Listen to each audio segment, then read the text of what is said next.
Hi guys, my name is Abdulla Amin and you are watching my channel Tech Informer Abdulla. In this video I'm going to show you how to do a screen mirror on your Galaxy devices like S10, S20 or something.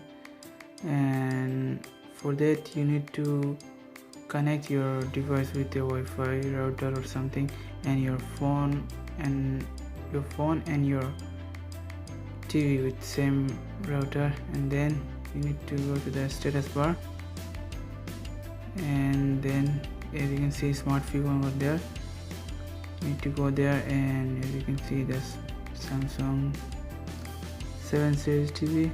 I need to click on this one, and smart casting with smart view, you need to click start now, and it's gonna connect. See, it's connected.